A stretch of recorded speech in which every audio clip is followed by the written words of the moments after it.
Allah Yahweh Bahashim, Yahweh Shai Bahashim, Rakakadash, Kwam Jasharala, grease to the hopeful elect. Alright, family, led by the Holy Spirit, we're going to do Kings chapter 6 and 7, and then 7 and 8.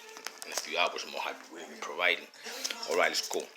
The miracle of the axe head. Now, the company of the prophets said to Elijah, as you see the place where we live under, your charge is too small for us. Let us go to the Jordan and let us collect logs there, one for each of us, and build a place there for us to live. He answered, do so. Then one of them said, please come with your servant. And he answered, I will. So he went with them. When they came into the Jordan, they cut down trees. But as one was falling, a log,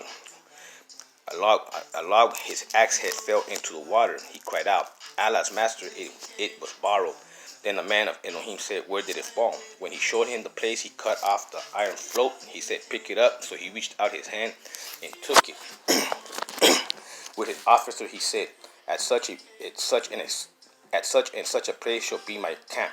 But the man of Elohim sent his words to the king of Israel, take care not to pass this place, because the Arameans are going down there. The king of Israel sent word to the place of which the man of Elohim spoke. More than once or twice he warned such a place, so that it was on alert. Basically, the, the ones that were borrowed were the Israelites.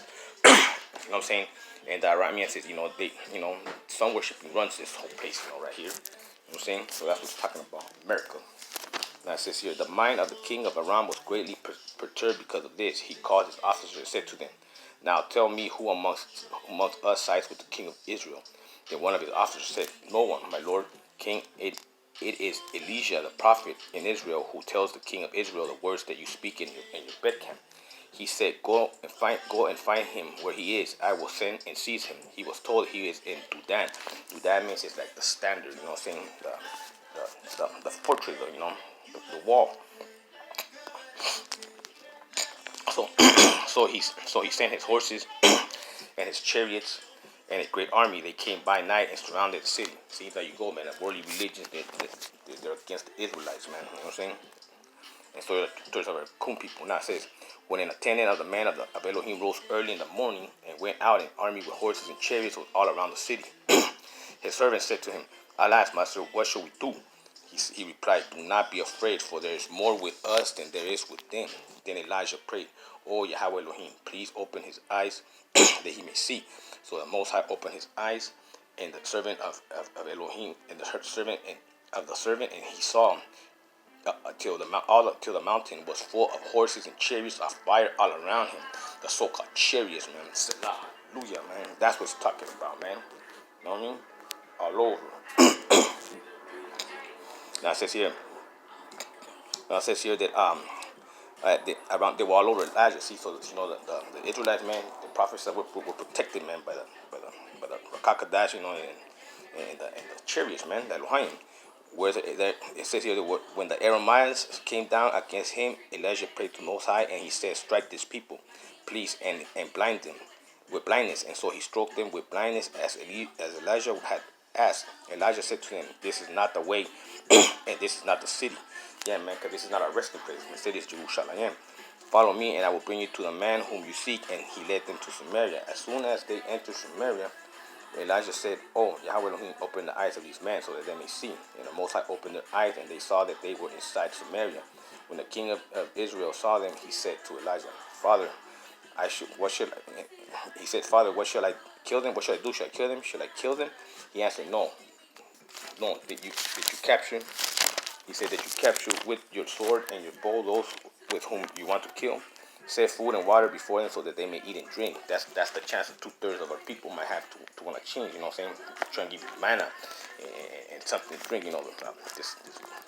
This sound doctrine. And let them go to the master. So he prepared for them a great feast, and after they ate and drank, he sent them on the way, and they went to their master's house. And the Arameans no longer came raiding into the land of Israel.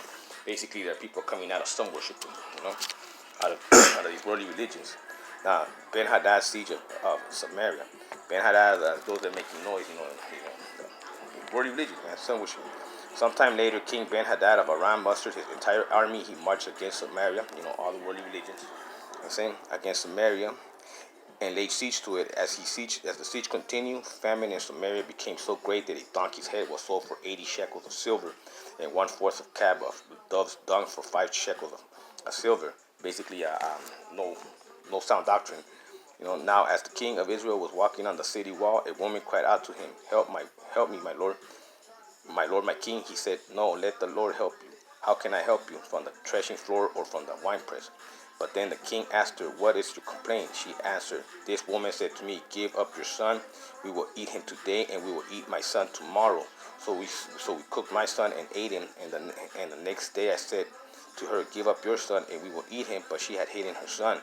When the king heard the words of the woman, he tore his clothes. Now, since he was walking on the city wall, the people could see that he had sackcloth on his body underneath. Basically, they, the people here in America, like, we're being led to the slaughter. You know what I'm saying? And along with these other evil minds, but see, the thing is, when he says here that he took his clothes and he got in sackcloth, that some of us will repent. You know what I mean? And come back. And he said, "So may Elohim do to me and more if the head of Elijah son of Shaphat stays on his shoulders." So he dispatched his man from his presence. Now Elijah was sitting in the house, and the elders were sitting with him before the messengers arrived. Elijah said to the elders, "Are you aware that this murderer has sent someone to take off my head?" Yeah, because there's also counterfeit Israelites. Saying they're going to serve their master and want to, kill the movement. You know what I'm saying? So that's what he's talking about. So he said, this murderer, has come has sent someone to take off my head. When the messengers comes, see that you shut the door and hold it closed against him. It's not the sound of his master's feet behind him. While he was still speaking with them, the king came down to him and said, "This trouble is upon the Lord. Why should I hope in the Lord any longer?" Basically, that's the ones that are going to lose faith in the Most High. The coons that sell out, they're going to get scared. They're going to revert back to their master, basically.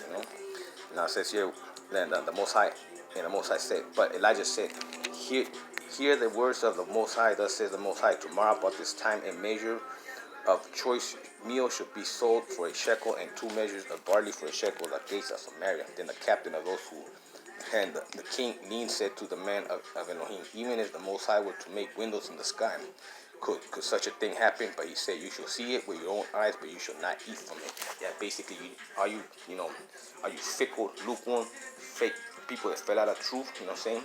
And we're not talking about the 2/3. We're talking about the ones that fell off, or that infiltrate, or have treacherous intentions against the Israelites. You're gonna see, when we get glorified with all the chariots coming down and being redeemed, but you're not gonna be part of it. Now the Arameans flee, the sun worshippers. Now there were 4 leprous men outside the city gate who said to one another, "Why should we sit there until we die? If we say, 'Let us enter the city,' the famine is in the city, and we shall die there. But if we sit here, and we shall also die. Therefore, let us desert to Aramean camp. If they spare our lives, we shall live, and if they kill us, we shall die there." Basically, the 4 major religions here, Christianity, Catholicism, just 4 major religions. They're gonna go back to the world. You know what I'm saying? And therefore there was no one there. For Yahweh Elohim had caused the Aramean army to hear the sounds of the chariots. Yeah, man, they're gonna be terrified. All the world, you know what I'm saying? And the horses and the sounds of the great army. Yep, sky, man, chariots.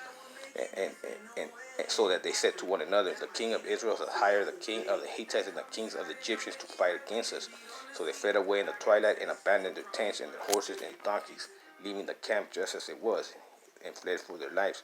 When these leprous men had come to the edge of the camp, they went into a tent and ate and drank, carrying out silver, gold, and clothing, and went on to hide themselves. Yeah, they really gonna hide with the riches.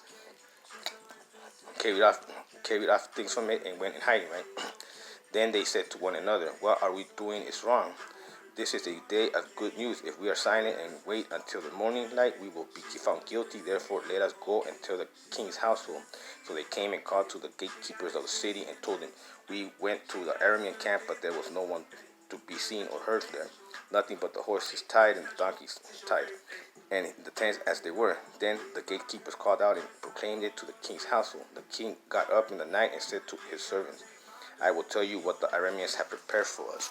So they said, They said they know that we are starving, so they have left the camp to hide themselves in the open country, thinking when they come out of the city, we shall take them alive and get into the city. One of his servants said, let some of the men take five of the remaining horses, since those left there were suffering the fate of the whole multitude of Israel that have perished already. Let us send and find out. So they took 2 mounted men, and the king sent them after the Aramean army, saying, go and find out. So they went after them as far as the Jordan. The whole way was littered with garments and equipment that the Arameans had thrown away in their haste. So the messengers returned and told the king.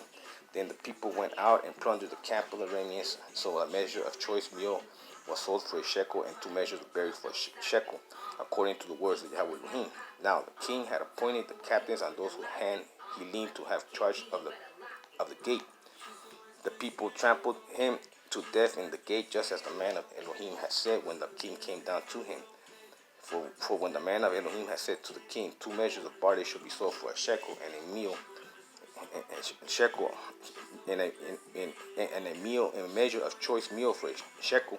About this time tomorrow in the gate, Samaria, the captain had answered the man of Elohim, even as the Most High were to make the windows in the sky open, could such a thing happen? And he answered him, you shall see it with your own eyes, but you shall not eat from it. It did indeed happen to him. The people trampled him to death in the gates. Basically, you know what I'm saying? People going to break through, you know what I'm saying, the gatekeeper, you know what I'm saying, and try to seek salvation, or at least, captivity, not whatever, but our glorious redemption, you know what I'm saying, is going to make a lot of people change their minds. That's what it says, and what it says here that the Arameans had nothing left in their camp, means that the worldly religious are going to have nothing to say or do about it when the true power of the heavens presents itself. I hope this was edifying. Glorified be Yahweh by Hashem, Yahweh Shai. Glorified be El Kakadash. Most High be willing providing. We're going to do chapter 8, 8, and 9, the death of Jezebel, the death of America. Shalom.